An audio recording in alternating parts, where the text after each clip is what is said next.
hey, didn't see you there. How was your first class? Did you enjoy teaching it?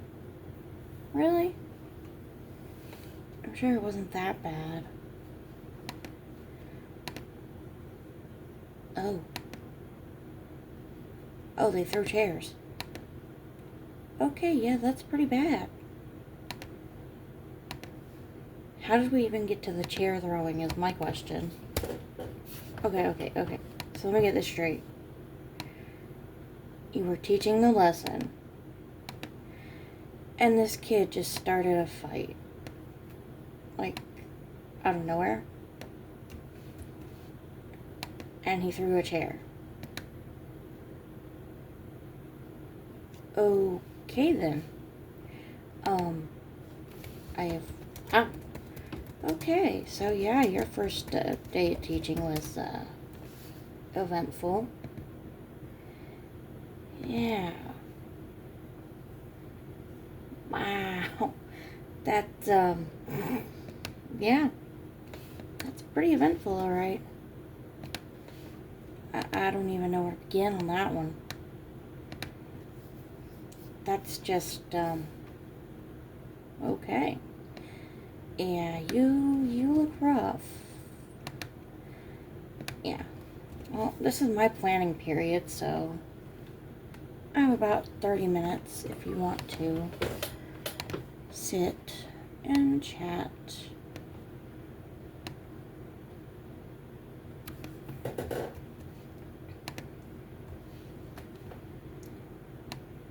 Oh, what am I doing? I'm just doing a lesson plan for my students.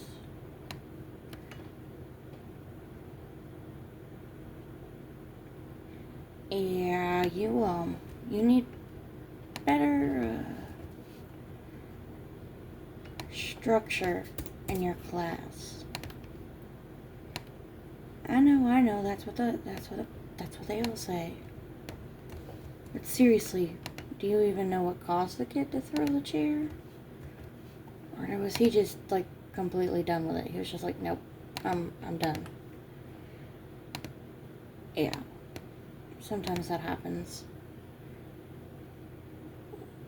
You'll have that happen. It's not your fault. There's just too much we have to do.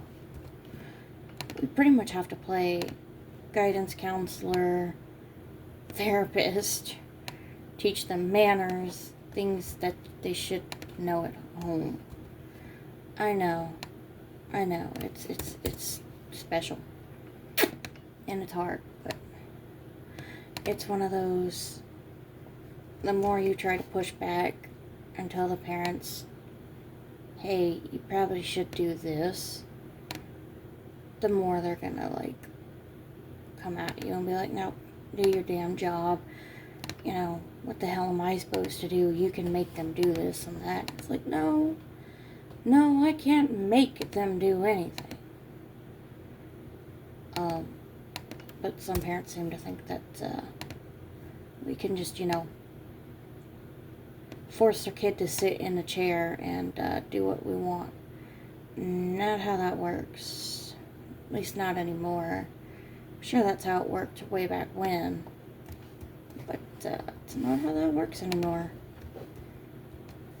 Trust me, it would be nice if we could just tell kids, could you please just sit down before I make you? But we can't, because one, that doesn't do anything besides annoy them further. Two, it makes them probably feel threatened. And three, the parents would have something to say about it. I know, it makes no sense. Yeah, I know, we're like glorified babysitters. Yeah. I don't know how they expect us to do anything when we're too busy trying to meet the needs of like 30 kids in one class and there's only one of us. I know. It's crazy.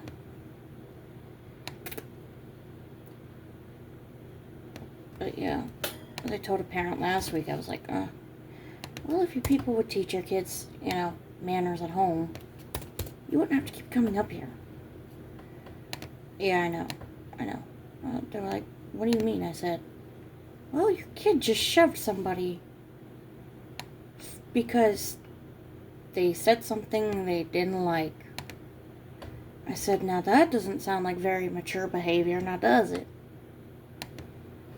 And they were like, well, no. I said, and what would happen if you did that? Well, I'd be put in handcuffs. Very good, yeah, you would. We can't put kids in handcuffs, but we can punish them for doing silly things like that. And they were like, but it was just a shove. And I'm like, uh-huh. And you as an adult, tell that to a judge. Because a judge will look at you and go, I don't care what it was. You're going to jail for assault. And I was just like, y'all be the first ones to jump and go, oh, my kid wouldn't do that. My kid wouldn't do that. Oh, please. They 1000% would. I know this for a fact because I used to do this. I wasn't allowed to swear. This was back when I was in middle school. Well, yeah, sure, I wasn't allowed to swear home in front of my mom because I'd be in trouble if I did. So I'd go to school and cuss like a sailor. All day, every day. So just because they don't do it at home doesn't mean they don't do it in the classroom. Trust me, I know. I personally did stupid stuff like that. You can't cuss. Want to bet? I even one time almost got suspended because I wouldn't shut the hell up. But then again, I didn't like the teacher either. So, it's another thing. The more a student doesn't like a teacher, the more they act out. And it doesn't even have to really do anything with the teacher. It could just be the attitude, the vibes, whatever they pick up on from the teacher there. And I know a lot of people will be like, what the hell are you talking about? Well, if someone or teacher has bad vibes, the kids are going to pick up on that. Kids are more in tune with vibes and who they see as a safe person. But if you're acting like a total butt face, for lack of a better term, as the kids would say, butt face, you're going to, you're not going to have much progress. All you're doing is, like, proving that kid's point that you're a butt face. So, like, for example, the kid that threw a chair in your class this morning, what set him off? Okay, so you told him that he had to do the assignment. Okay. Did you ask, or did you, like, just say, do it now? That was your first mistake. Don't say, do it now. One, just because you're the teacher, yes, you have authority in the classroom. But if you start being demanding, most kids are going to look at you and go, well, you can't make me. And so they're more likely to, like, lash out. And another thing you did wrong was you tried to, like,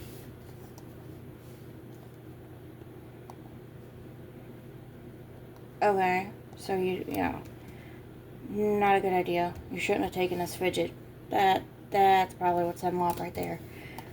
I know you're a new teacher, and so am I. I'll tell you right now, not everyone has fidgets, okay? Not everyone that has them is using them just to play with. That was your mistake. And before you say, well, what do you mean? What I mean is, some students use fidget toys to help them focus because it's the only thing that keeps them in check and self-regulated, both emotionally and physically. And taking that set them off. Especially if they have an IEP, and if they do, boy, are you in the hot water.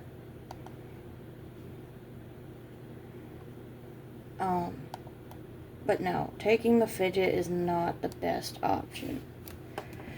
Sounds like your student has um, oppositional defiance disorder. They most likely do not like being told what to do, and you telling them what to do probably just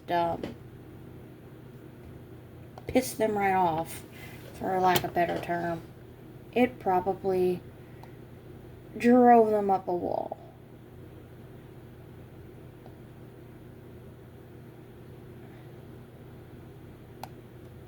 So yeah, bad idea. And before you say, well, you know, blah blah blah, like,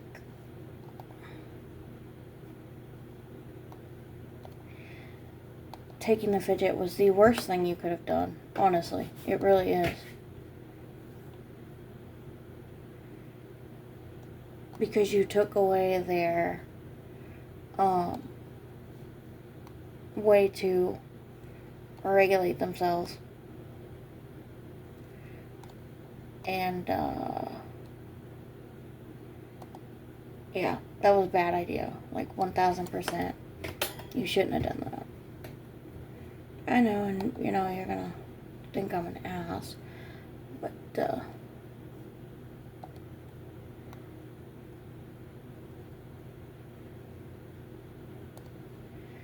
it's one of those, you gotta know your student, and if you don't know your student very well, you're more than likely going to mess up catastrophically. And it seems like you didn't know your student very well. And my next question is, does your student have autism? Oh, they do? Oh, yeah, that was really, really bad. Yeah, you shouldn't have done that. What, nobody? Yeah, taking away a fidget from someone who clearly needs it, not a good idea. I use fidgets myself. So, of course, fidgets are allowed in my classroom as long as they don't make too much noise. Which I get it. Some people are like, now, I need you to focus. Well, no offense, but not everybody is neurotypical. Not everyone can focus like 1000% of the time. And I get it. If you're not neurodivergent, you're not going to understand. But that doesn't excuse his behavior, and it doesn't excuse yours either.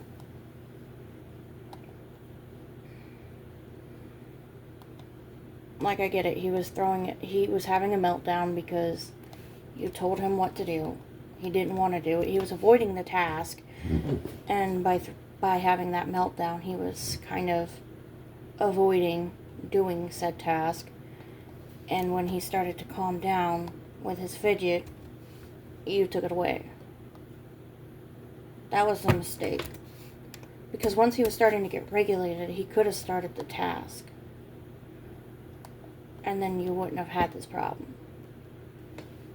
But you took it away thinking it was a toy. There's a difference between a fidget and a toy. Like, seriously. Toys, when I think of toys, I'm thinking like action figure, Barbie doll, Hot Wheels car, something like that. When I think fidget, I think Pop It Ball, I think like the Neatos, I think like things like that, like the quiet fidgets.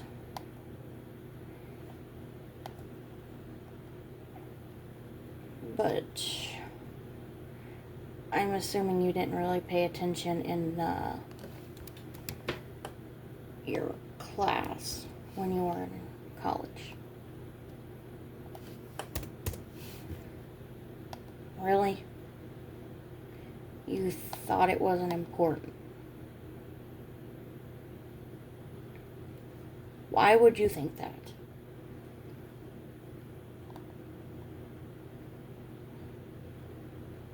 But I can't even.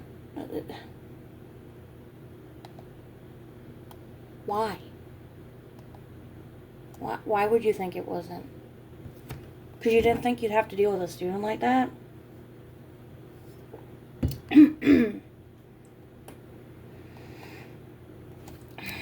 Well, welcome to mainstream inclusion. You're going to have students that are in the least restrictive environment. Obviously, he was and is. You didn't know how to deal with him, which is fine. But instead of, like, I guess, chewing him out or taking his fidget, you could have just called the sped teacher. Oh my gosh. You could have called a crisis team. Like, seriously, there were multiple things you could have done. And yet you chose to do the one thing that probably was the worst thing you could have ever thought of.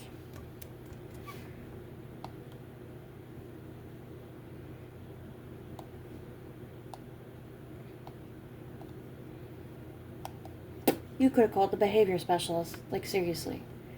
You had multiple solutions to this problem, and you chose the literal worst one possible. What were you thinking? Better yet, were you even thinking? Because good job. Wow, I don't even know where to begin to help you out of this one. I don't. I've never had this problem. Okay, my next question is, did you even read your roster? Okay, don't catch an attitude with me. I just asked a question. Did you go over the documents before you came in today? Okay, so you knew that some of them had an IEP. And that they were in your class because it was the least restrictive environment for them, correct? Okay. Whoa. Slow down there. Whoa. Let's not use that kind of language to describe students with special needs. First off, welcome to Gen Ed. You're gonna have students that are English language learners. You're gonna have your Gen Ed. You're gonna have your advanced learners. And you're going to have your special needs students. Okay? Get that in your head right now. Get that right in your head. And you're gonna have to learn how to work with them. There is no just give me normal students, quote unquote. You have to deal with the roster you were given. And you can't just sit around here and go, oh, blah, blah, blah, blah, blah. No, that's not going to work. You either figure it out and find somebody that can explain this to you better. Go find one of the veteran teachers. They might know something more than I do. I'm just starting out too. But even I know you made like 5 mistakes in like your first class of the day. Good gravy. You have 0 training on students with special needs, don't you? Yep, you should probably go find the veteran special needs teacher. I believe her name is Janice. Yes, go find Janice. Once I'm done talking to you, go find Janice. She'll explain it to you. Because that might keep you from winding up in another situation like this, where it could definitely end worse the next time. And while you're at it, you should probably introduce yourself to the crisis team. You're gonna need them. And before you say, no, I'm not, yes, you are. Yes, you are. You are definitely gonna need them.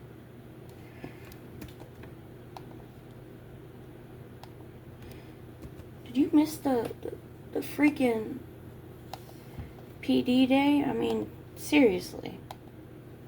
You chose not to show up, really? Good Lord, that was your next mistake, okay?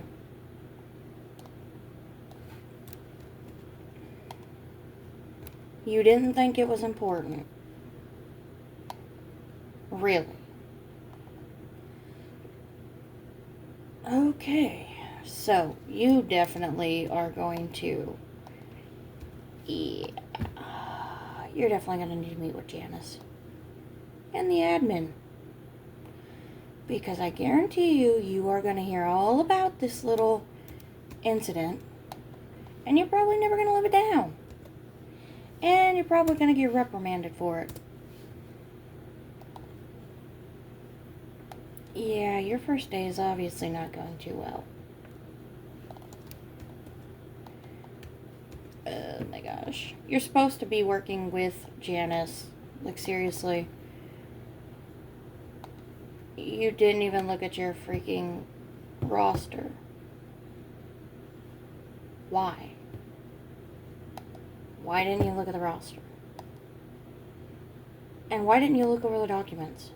The documents literally tell you who is in your class, whether or not they have an IEP, and whether or not you need to work with a SPED teacher.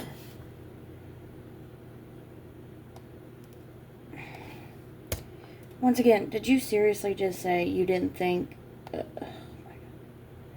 What do you mean you didn't think you would have students with different needs in your class? Have you never heard of the least restrictive environment? The LRE? Oh my gosh, you are a hot mess, and this is your first day. Okay, yeah, definitely meet with admin and Janice. They will, yeah, I hope you documented that whole thing. Otherwise, you are really gonna get chewed out. Look, I get it, it's your first day, but dang. You made literally at least 5 errors in your first block alone.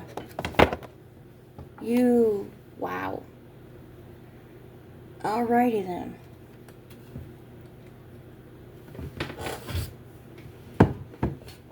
I don't even know where to begin.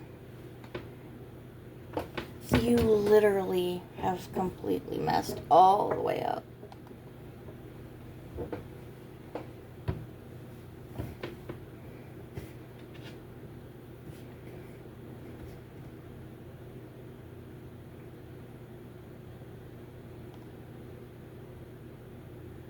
Yeah, I'm looking at you like I'm disappointed, because I am.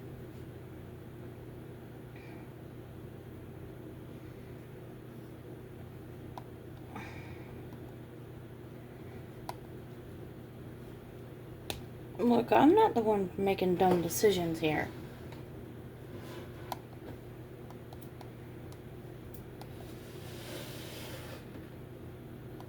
Don't start with that. Your decision wasn't dumb bull crap. Don't. You obviously didn't know what students were in your class because you didn't look at your sheets. You didn't look at your documents that you were given. You didn't look at a dang thing. And then came in expecting it to be sunshine and rainbows. That's your damn problem.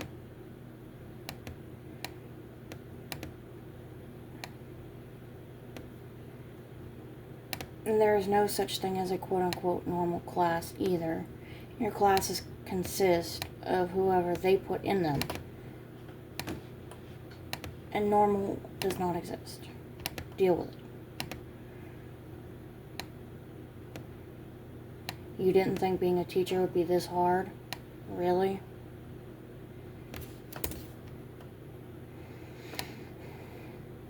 Look, I'm not excusing the kid's behavior, but I'm also not excusing yours. You're the adult in the situation. And you didn't do your job, quite literally. the kid is probably also going to get in trouble and get reprimanded in an appropriate manner. But you are the adult in this situation, and you escalated it. Your job as the teacher is to de-escalate the situation, not escalate it. If they wanted to escalate it, they would do it themselves. Like, seriously, how did you mess up that bad? First off, you had one simple job. And if you noticed he was starting to get overwhelmed or starting to get aggressive, why the hell didn't you just go, alright, we're gonna calm down? No, that doesn't always work, but, you hold a space open for them so that they can calm down, because kids will borrow your nervous system, and if you're freaking out and upset, that's just going to make them freak out and be even more upset.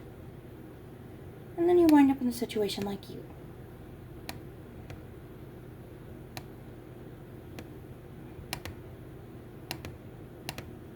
Well, it's not my fault you did what you did. Don't get mad at me. I'm not the one that made some seriously poor choices. What? It's true. Those were very poor choices on both parties' behalves. The child's and yours. At least I can excuse the child. He's still learning.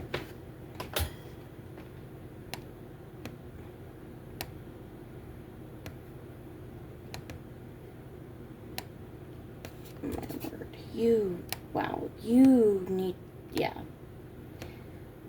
definitely need more training.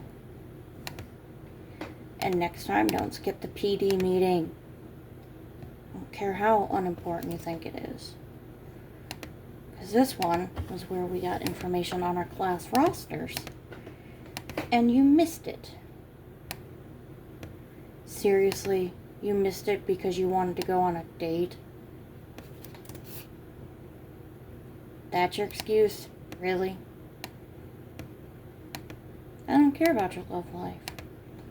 You've potentially just jeopardized your entire career on your first day. Because you chose a date. Or something really important. Wow. Okay, you know what? Yeah, I'm gonna send you over to admin here in a minute and, get Janice involved. Oh, what do you mean she doesn't know what she's talking about? She's been teaching SPED for 28 years. The hell do you mean she doesn't know what she's talking about? I talk to Janice all the time.